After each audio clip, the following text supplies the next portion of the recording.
Silver's price got clobbered, and this could be just the beginning of what is yet to come in the silver market. I'll talk about that and so much more as we explore.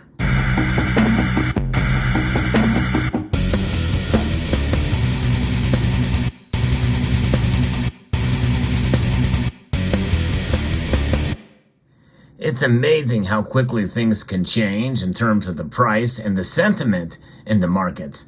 Now, this is the third time that I'm leaning in a different direction in terms of silver's price, but I'm going to explain exactly why I'm thinking that this is a possibility as we get into the video here. But it just goes to show you how volatile things are in this economy. And especially with news that breaks, you never know where it's going to go from one day to the next. Now, if you enjoy videos like this where I like to try to keep up with the news of the silver market and the price of gold and silver, I hope you will consider subscribing and pressing that thumbs up button down below. We're going to talk about a little bit about what's going on here. So first, let's take a look at the charts of where the markets are right now. Silver is down over 2.2%. In fact, it's almost 2.3%, down 55 cents to $23.18.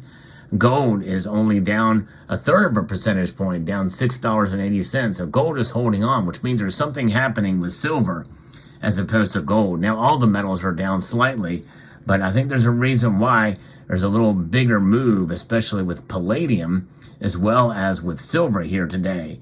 Palladium is down over 1%, but silver is the big loser of the day here. And there are several reasons for it. First, we're going to reference an article from Kitco that does not talk about what I'm going to be referencing here later on as to why I think the price really did fall. We saw the prices falling mainly because of interest in rising U.S. Treasury yields and hawkish comments from a Federal Reserve official. That's one single Federal Reserve official, by the way. And as the near-term technical postures for both markets have turned slightly bearish. But silver, again, got hit pretty hard. It's now just not that much above $23. We could see it fall below $23. In fact, I'm going to talk about a scenario where we could see sub $20 silver still yet. Now, again, I'm not saying that's going to happen. I still think there's some strong support here. But I'll talk about that scenario that there is a path to under $20 silver now, where I didn't see that path even just yesterday. Some hawkish Fed speak over the weekend, the article continues, also dampened the metals market bulls today. Federal Reserve Governor Michelle Bowman expressed the potential need for further increases in U.S. interest rates to successfully lower inflation to the Fed's target of 2%. Despite recent data suggesting a slow inflation trend, Bowman recommended consistent evidence proving inflation is significantly moving towards the 2% target. Additionally, Fed officials Raphael Bostic and Austin Goolsbee analyzed recent jobs data and suggested that the labor market is improving, which might prompt the Fed to reconsider how long they should maintain their current elevated levels. And so key U.S. and China inflation reports this week will be the major data points for the marketplace. We'll see how that comes out. The U.S. Consumer Price Index for July is out on Thursday, following the July Producer Price Index on Friday. July CPI is expected to uptick a little bit from the June report, seen at up 3.3% year on year compared to the 3.0% rise in June. Now, that would be something. Which means that's going to lend towards them moving towards raising rates again in September. But what does the Fed Watch tool say? Well, they're mostly 86% say it's going to stay where it is. Only 13.5% say that it's going to go up another quarter point. But however, once these reports are released and these numbers come out, the CPI, if it goes up again, in other words, this is where it gets tough for the Fed.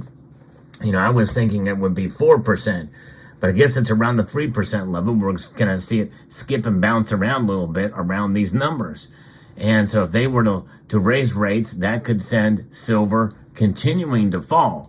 But what I'm about to tell you next, I think, is the most important reason why I think we very well could see silver fall even more. And this is reports coming out of Ford Motor Company. That's right. Ford is expecting to bleed about $4.5 billion on electric cars just this year alone. And essentially, they have been losing for quite a number of months, and they lose approximately about $60,000 for every electric vehicle sold. That's astonishing to think about. It's nowhere near profitable. And now there's other reports that date back that say they've lost $3 billion. But when it's all said and done, it's going to be possibly, about $4.5 billion before the end of the year here. Reports are talking about, and the nuance of these reports say that they're working to become profitable with their Mach-E, I think, vehicle and what have you. But nonetheless, why is this? Well, part of it could be the lack of demand. A lot of it could be there have been a lot of strong investments, ESG compliant things, and all of this stuff, especially the ESG measures that are being talked about here, are all things being implemented for some of these companies that have really hurt their bottom line. And that can only happen for so long. And we're just getting reports out of Ford. What about other vehicle makers? What about Nissan? And we don't know really what Tesla is well too, but so far, the EVs are a very expensive proposition, and that's where a lot of silver demand is going to be coming from. Silver's price is something that is tied to demand in some of these factors. If demand decreases for EVs, because they're not profitable and people don't want them as much. Now, I do see a lot of EVs on the road anecdotally, but a lot of that is based off of the tax credits as well for them. But we also have to think about what a pain it is to have to charge an electric vehicle. Most people don't want that. I know I don't want that, to have to charge a vehicle for a half hour or so and wait around for that to happen. And that's for a quick charge. But from all I've seen about them, they're really not all what they're cracked up to be. And the battery life, just like in your phone, it degrades. These lithium-ion batteries, which again, a lot of silver in the electronics, but not necessarily in the batteries. But even so, there is a lot of energy that also has to be produced to create these things and to power them. And a lot of that is powered by coal plants. But nonetheless, when people realize essentially that electric vehicles, at least as they stand right now, are really not all that good for the environment, number one. But number two is all this big push towards them. The tide may be changing on electric vehicles. If we start to see that shift in focus and more reports like what we saw today with Ford Electric Motor Company, well, watch out. Then there could be a lot less demand for silver, at least in that regard. Now, solar is still promising, and we'll see that uptick probably. But with the EV market, I think that's part of what played into silver's fall in price today. I really do, even though it's not being talked about anywhere.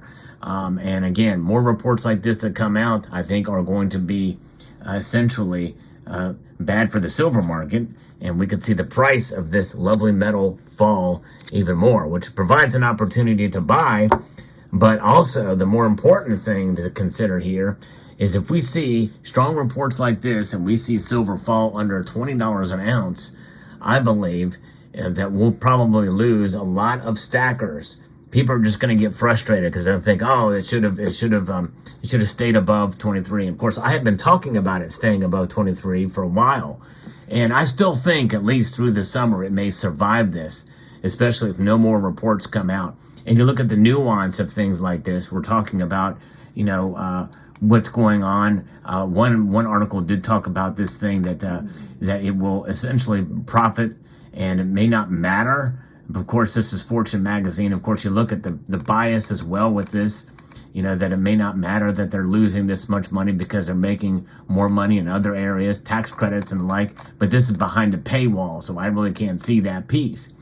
So it's really there's a lot more to deep dive into this, especially with regards to other vehicles and competition and where this is. What the consumer really likes is when we take a hybrid system that's more efficient for certain duty cycles and we add new capabilities because of the batteries.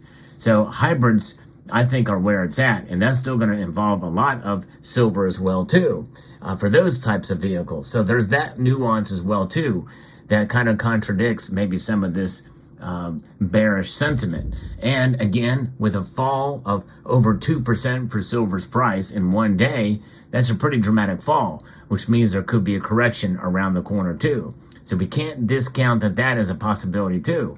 Now, again, the path to $20 silver, what we could being the key word here, is to see more reports of like this from other auto manufacturers and other sentiment, especially with regards to the Federal Reserve and what they're doing, where inflation could be. Higher inflation means lower silver prices at this point. And it sounds completely backwards, but when you take into account the possibility that the Federal Reserve may raise rates again in September, and if inflation stays stubborn above 3%, we may see another rate hike in 2024. Let that sink in, folks. Another rate hike in 2024 before a pause. Then we could see silver prices fall below $20 an ounce. But I'm not saying it's going to happen anytime soon. I think through the summer, I think we'll survive above 23, but we may see it fall into the high 22s. I still think I'm going to lose my bet. A part of me wants to see silver fall below $21 an ounce before the end of this month, so that I can win my bet. But that's just my ego speaking. I want to be right. Come on, man. I want to be right. Anyways, but I'm probably going to be wrong, which means I'm going to have to pay up. Anyway, so there you have it. Let me know what your thoughts are on the silver market. I hope you found this video informative, insightful, and educational. And I'd like to extend a multitude of gratitude to you all for watching and encourage you to please rate, share, comment, and subscribe.